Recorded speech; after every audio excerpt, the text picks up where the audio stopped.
To quote Thomas Jefferson, a well-informed citizenry is the best defense against tyranny. Welcome to the Constitution Solution, one podcast under God, where we discuss the basics of our constitutional republic and how our freedoms are being seized by public officials, both elected and unelected. I'm Mark DeLuzio, a former candidate for the U.S. Congress and a Gold Star father. Join me as we learn together how we can save this unique experiment that we call America.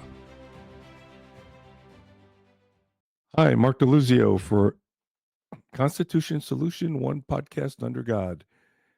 Episode 42. A lot of talk about tariffs today.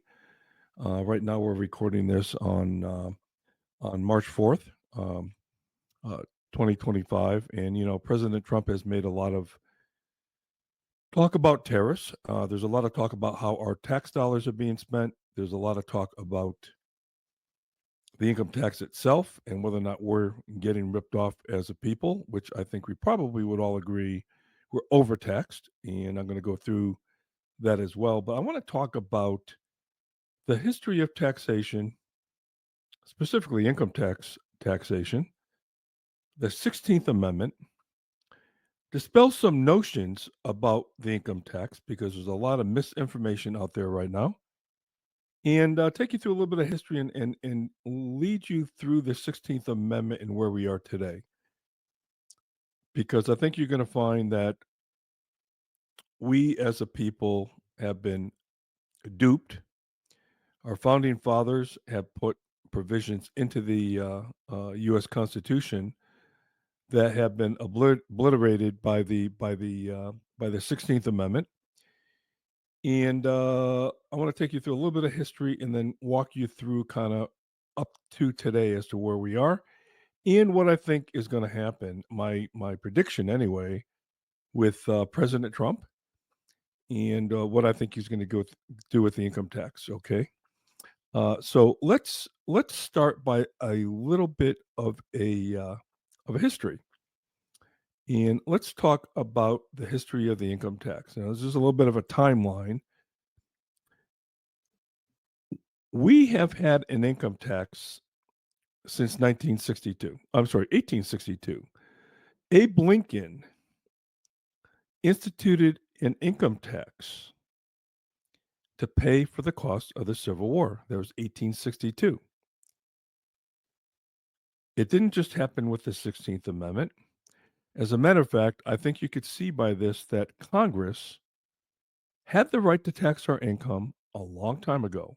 Matter of fact, if you look at Article 1, Section 8 of the Constitution, Congress had the right to tax.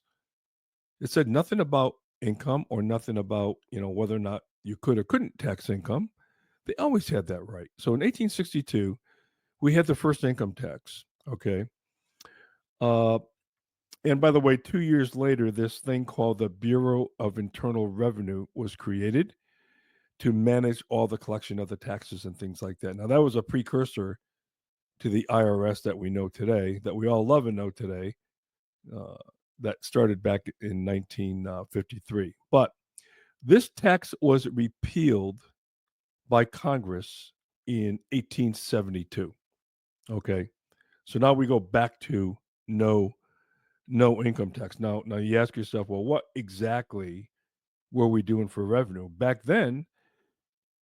Prior, besides this 1862 Civil War tax, we were getting our tax revenues from excise taxes and tariffs.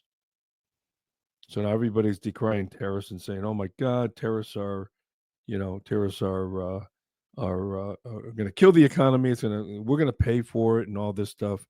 Well, that was our primary revenue all the way up through the late 1800s. Now, in 1894, there was something called the Wilson-Gorman Tariff Act. Now, Wilson is not Woodrow Wilson. That is a congressman. I can't remember where he's from. And Gorman was a senator. They call this the Wilson-Gorman Tariff Act. And in a sense, it wasn't really much of a tariff act because it lowered tariffs considerably, but introduced the income tax at 2% on all taxable income over $4,000. Now, that's equivalent today to be around roughly $80,000. Okay. So it was quite, $4,000 back then was quite significant. It may not look to you like it was, but it was. If you were making $80,000 back in 1894, or in this case $4,000, it was a lot of money. Okay. So this got in, and that technically was the first income tax. Now, this is the thing I want you to understand. This tax in 1895 was ruled unconstitutional by the Supreme Court because it violated the apportionment clause in Article 1, Section 9. I'm going to get to that in a minute and explain what that really means. Okay. Moving on, in 1913, the 16th Amendment was passed. Everybody says, oh, that gave Congress the right to tax our income. No, no, no, no, no. They always had the right to tax our income. American people were duped back then. As a matter of fact, they used the whole notion of we want the rich to pay their fair share. Everybody today thinks that fair share is a new term that was just created by the liberals over the last decade or so. No, they were using that back then and played class warfare with the American people, duping them into the fact that rich people weren't paying their fair share of taxes. Most people, most Americans back in 1913 supported the 16th Amendment. Can you imagine that? Can you imagine that? They supported it. But there's something that was really sneaky about the 16th Amendment, and I'm going to show this to you in a minute. It eliminated what's called the apportionment clause in the Constitution. And I will get into all of that and what it means. And I will explain to you how that absolutely took away the rights of the states per the founding fathers framework of our country. Okay. And just as a note, the official Internal Revenue Service was created by President Truman in 1953. So that's the second bomb he dropped. He dropped the bombs in Japan, and he dropped the bomb on us here too. Okay, so I just thought I'd throw that in as a little bit of color commentary. But that's the history. So what's the takeaway here? The takeaway is that Congress always had the right to tax our income. From the minute that Constitution was signed, they always did. They just didn't do it that way. Okay. And again, most of our taxes prior to, the late 1800s were coming from tariffs and excise taxes.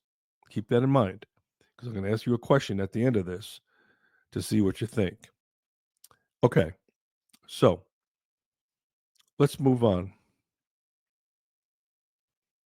What is the apportionment clause? Well, the 16th Amendment obliterated the apportionment clause. And if you look at these are three areas in the Constitution that talk about direct taxes shall be apportioned among the several states. That's Article 1, Section 2.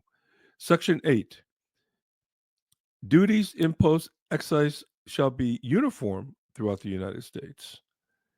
In Section 9, no capitalization or direct or other direct tax shall be laid unless in proportion to the census of the states. Now, what does this mean? This means that, look, we have 50 states. The federal tax that could legally be collected prior to the 16th Amendment had to come from every state in proportion to their population. So let's just say Iowa has 5% of the nation's population. I don't even know if that's true, but let's just say they do. Okay. 5% of the federal tax have to come from the state of Iowa. If California represents 40% of the population, 40% of the taxes have to come from the state of California, and so forth and so on. Okay. So what does that mean? That means the states are it's up to the states to determine how they're going to raise revenues. And they could do that in a lot of different ways. They could tax your income like they do now.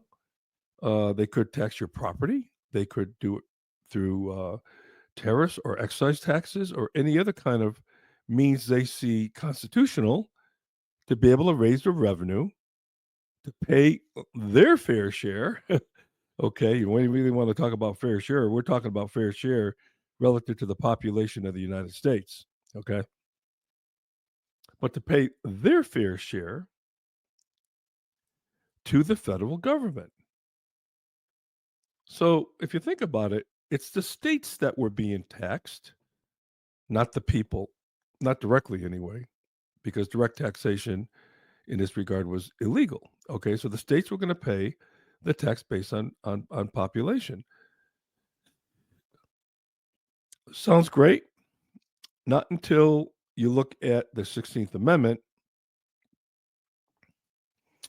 and I will move to the next slide. And again, this happened in 1913. It was a very bad year for our country, by the way, because not only was the first year of his presidency, Woody Wilson, I think it was 12, but we had Woodrow Wilson, the father of the progressive movement, who disdained our Constitution. He actually said that our Constitution was a the checks and balances in our Constitution was a theory. This guy wanted more power. He created the first federal agency. We're talking about agencies today with President Trump under the executive branch. He created the Federal Trade Commission. He wanted more power in the executive branch. He agreed to the 16th Amendment, which took away the apportionment clause. Okay. Which means now that you don't have to apportion the taxes from every state in the nation. It means that Joe Citizen can be taxed based on his income, which is a graduated income tax. The more you make, the more you spend. Now, at first glance, that may sound fair. That may make sense. Hey, you're making more money. You should be able to pay more taxes. That was so against the founding fathers' vision. So, so also in besides the 16th Amendment, we have the 17th Amendment in which did away with the rights for representatives to to pick their senators. Okay, and we soon after that, had the federal. Actually, it was the same year. Matter of fact, December 23rd, 1913, the Federal Reserve was passed, the Federal Reserve Act, which was done at night on December 23rd when most of Congress was away. They slipped that one in. I have a whole series of episodes on the Federal Reserve and what the damage that has done to our country. But anyway, let's stay focused on the 16th Amendment. The apportionment clause is gone based on this amendment. Everybody is all up in arms today about the 16th Amendment. Congress has no right to tax our income. Well, now they do because there is an amendment to the Constitution that says they can. But however, they always had this. They had always had this ability to tax your income. Article 1, Section 8. Go look it up. Congress had the ability to tax your income prior to the 16th Amendment. The sleight of hand here is that third line where it says without apportionment among the several states and without regard to any census or enumeration. Okay. That is a key. Now, by the way, just for educational purposes, back in 1913, when they first passed the 16th Amendment, the income tax was like 2%. And this is the highest marginal rate. It looks to me like about 7 or 8%. Look what happened throughout the history of time and where we are today. What are you guys paying now for taxes? 30, 40? Add state to that, add FICA to that, add Medicare tax to that, add all the different taxes that you guys spend. Easily, you can exceed 50% depending on what state you live in. Okay. And if you really look at all the taxes that you pay on hotel bills, on your car, on your property, on your home, you add up all your taxes, I'll bet you any money you're pretty close to 50%, if not greatly over. Okay. But this is just income tax. This is just income tax. So here we are. This is what happened. And once a tax gets in, the only thing that can happen is it can grow, which, as you could see, it did, along with the spending that we did and provided uh, by the benefit of the Federal Reserve Act, which printed money over the course of time that caused all this great inflation. Remember, the definition of inflation is the expansion of the money supply. The more money that's in the inventory of money in the economy, the less valuable it is. And that's no different than baseball cards. If you have one Mickey Mantle card in the world, it's worth a gazillion dollars, like my grandson said. If you have a million Mickey Mantle baseball cards, well, those cards aren't worth all that much now, are they? Same with tomatoes, same with houses, same with automobiles. Think about it. The more of anything, so that's why your dollar gets devalued when the Federal Reserve prints money. And then we got to pay back that interest to the Federal Reserve. Money that was made out of nothing, a computer generated entry. When I say printing money, hey, we're going to add $2 trillion to the economy. And then all of a sudden you say, well, geez, that $10,000 I had in the bank on January 1st can only now buy $9,000 of goods. That's inflation. And you see that in higher prices in the grocery stores and everywhere else that you go. So this is what happens when we allow this kind of thing. Now, let's talk about why this is important. Way back when I did an episode on the Communist Manifesto, and you got to remember people like Wilson, J.P. Morgan, who commandeered the whole Federal Reserve, central banking system. You know, Thomas Jefferson was against a central bank for very good reasons. He's also against paper money because of the inflationary aspect of it.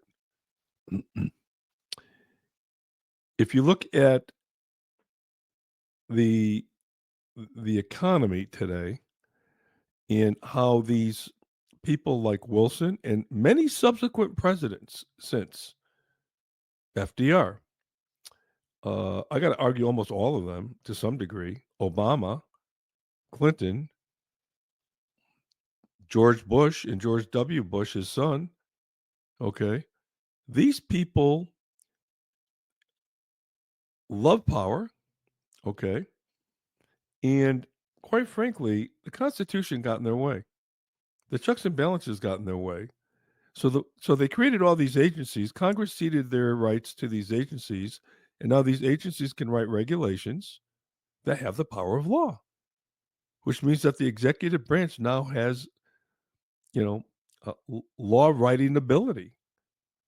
Not to mention the Supreme Court and the courts that actually legislate from the bench. So we've got all these violations on this beautiful concept called checks and balances that was put into our Constitution. Okay. Obliterated now. So now we're even having trouble with President Trump going courts saying you don't have the right to manage the expenses within your executive branch. Crazy. It's absolutely crazy what's going on today. But what I want to bring your attention to is this. Now, the 16th Amendment now, because we got away with the apportionate clause and we now allow the ability to tax individuals. Exactly what happened. Individuals now are being taxed, and you're being taxed on your ability to pay. Now, remember the old communist saying to take. It goes something like to take with your based on your need and to provide with your ability to give. Right. Well, this led to the graduated income tax. The more you make, the more you're taxed. I like to say it this way: the more you make, the more you're penalized. Okay. Because if you understand the Communist Manifesto and the Marxist agenda, Karl Marx wanted to knock down the wealthy, the bourgeoisie, as he called it, and the proletariats, the working class, were going to take over and take power. That didn't work out very well under Lenin, by the way, because he killed all the proletariats. Anyway, subject for another day. But the whole idea was, hey, the rich are taking from the poor. That's how they got rich. They stole from the poor. Has nothing to do with ability, risk, starting businesses, nothing like that. You took from the poor. So we need to knock you down. And one of the tenets in which to do that under the Communist Manifesto is the graduated income tax. And I'm going to show it to you right now. This comes out of a presentation I did earlier on. These are the 10 planks of the Communist Manifesto. Now, by the way, do yourself a favor and go to Amazon for $6, maybe $10. You can buy a paperback version of the manifesto. It's about an hour or so read. And in the back, they have the 10 planks by Karl Marx and Frederick Engels of the Communist Manifesto. And here they are. Here are the 10 planks of this. You tell me, and this is what this episode's about way back when, about the Communist Manifesto. You tell me every one of these is happening today in our government. Every one of these. But look at number 2 that I circled here. A heavy or graduated income tax. Remember, we went to war with England, the Revolutionary War, for what, a 1 or 2% tax? Right now, we're sitting at 30, was it 35%? The top tax rate, not counting state, not counting all the other taxes I described. And we're just saying, hey, that's great. We're not saying it's great, but we're saying we're not even thinking it's abnormal. And the fact that they now take it out of your pay and you don't have to write the check unless you're self-employed like I am. Every quarter I have to write a check. It hurts. Okay, you really get to see it. But the graduated income tax is one of the 10 tenets of the Communist Manifesto, as you can see here. And that's exactly what the 16th Amendment was all about. You'll never convince me otherwise. That's exactly what these guys were trying to do way back in 1913. Okay. So I'd like to summarize for you. One, Congress always had the ability to tax your income. It's just that they didn't. Until the Civil War in 1862, Lincoln put a tax in to pay for the Civil War. 10 years later, it got repealed. There was a tax in later on by the Wilson-Gorman Tax Act in 1894. And in 1895, the Supreme Court said, nope, it's a flat tax, and you can't have a flat tax because of the apportionment clause. A lot of people today say, hey, we want a flat tax. Well, technically, a flat tax would have been illegal, unconstitutional prior to the 16th Amendment. When I was running for Congress, people would say, what do you think about the flat tax? And all my opponents would say, yeah, I'm for the flat tax. Are you kidding me? I'm not for any income tax. I think it's the most unfair tax there is, number one. But number two, if you're going to talk about taxing my income, I'm first going to want to talk to you about how much we're being taxed. Because I made the comment, I said, hey, what if your flat tax was 70%? You ever think about that? Everybody thinks a flat tax is going to be a lower number. Well, you saw the chart. You saw the chart I just showed you earlier relative to what happened to this 2% tax over the course of, 70, 80, 90 years. It just keeps going up. Okay? So no, absolutely not. I'm not for any kind of income tax. I'd love to go back to tariffs and excise taxes, maybe a national sales tax, whatever it may be, a consumption tax. Because remember, close to 50% of the people today in the U.S. do not pay tax. They don't pay income tax. So how ever is a politician going to get elected to say, I'm going to cut the size of government. I'm going to reduce spending. I'm going to take waste out. First thing people are thinking is, hey, my bennies are going to get cut. I can't have that happen, right? Why would they vote for him? It's not their money. It's not their money. Okay. So my prediction is this.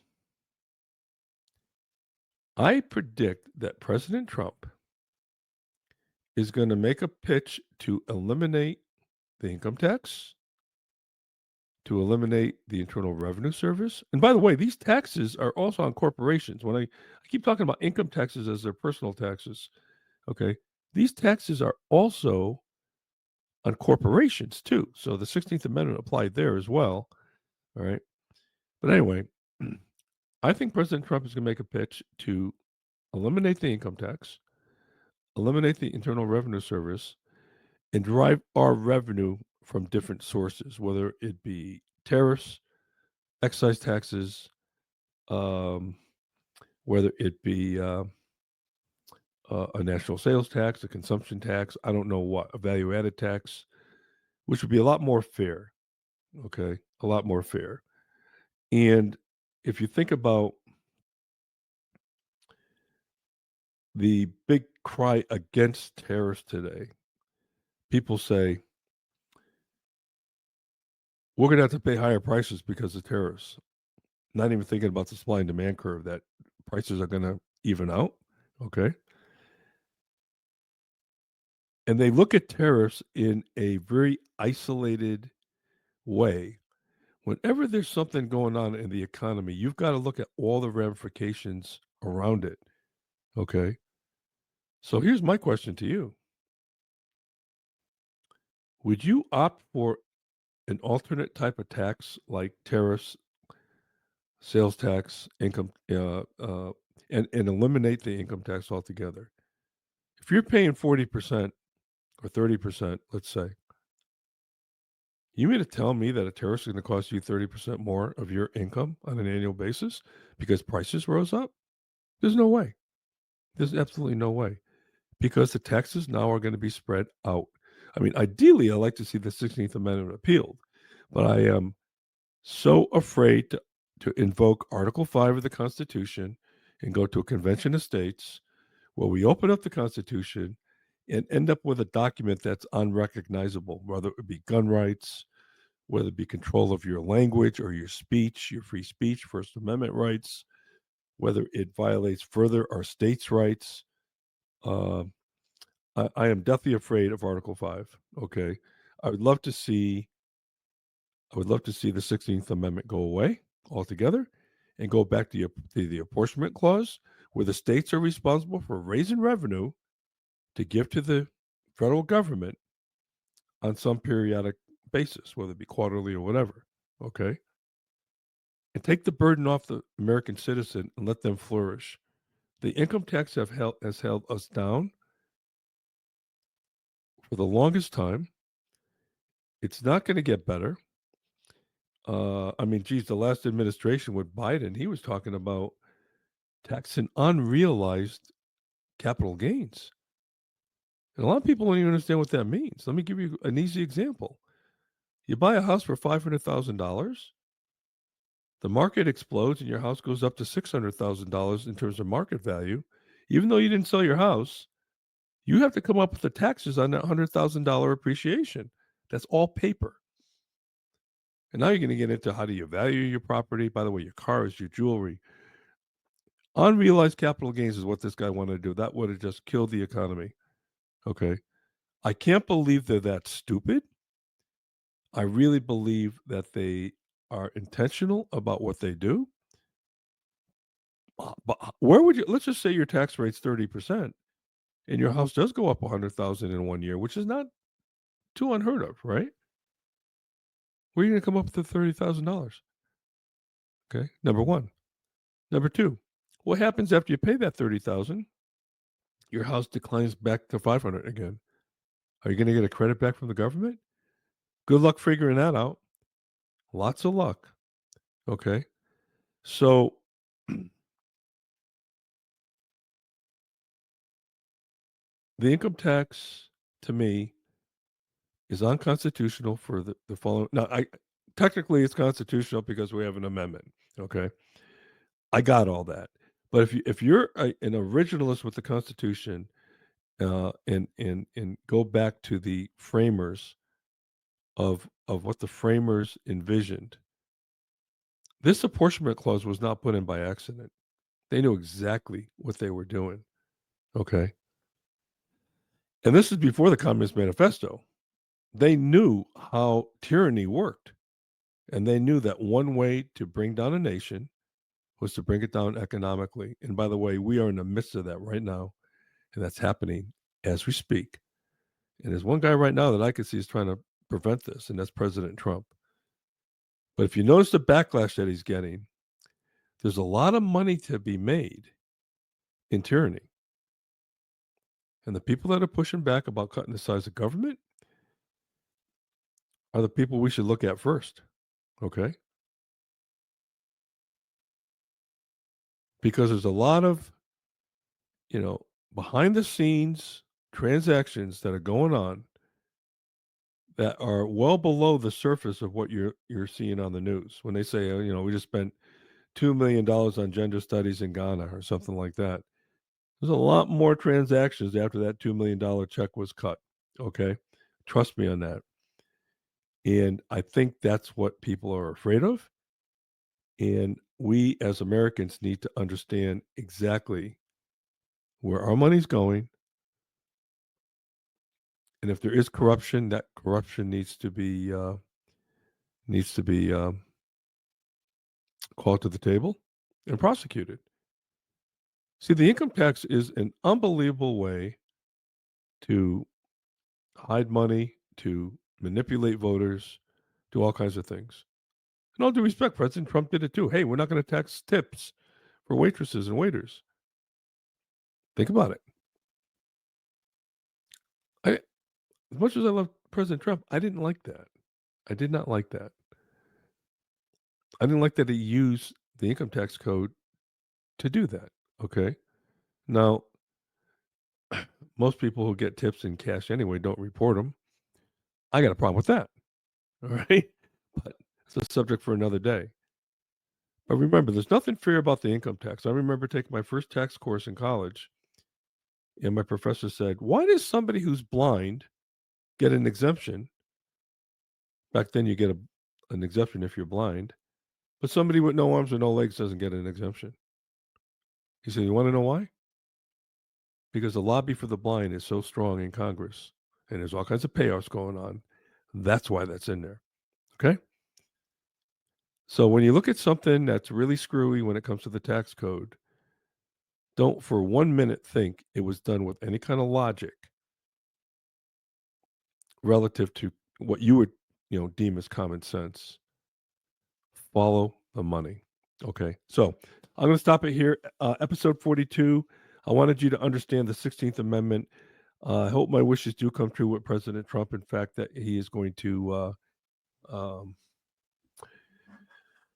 push to repeal the income tax and the IRS, which, by the way, just another little subject on the IRS. When they come after you and want to investigate your tax records, and there's no evidence that you did anything wrong, isn't that a violation of our constitutional rights? I thought there's something called search and seizure. Okay? Think about that. Okay? It's all ass backwards. Until next time, Mark DeLuzio, episode 42. Thanks for everything, and keep plugging away. Thanks. Thanks for listening to the Constitution Solution, one podcast under God. The Constitution is the solution to most of our country's problems. Other episodes can be found on our website at 1787solution.com, YouTube, Rumble, Apple Podcasts, Spotify, and most other podcast platforms. I'm your host, Mark DeLuzio. Until next time, may God bless you, may God bless America, and may America bless God.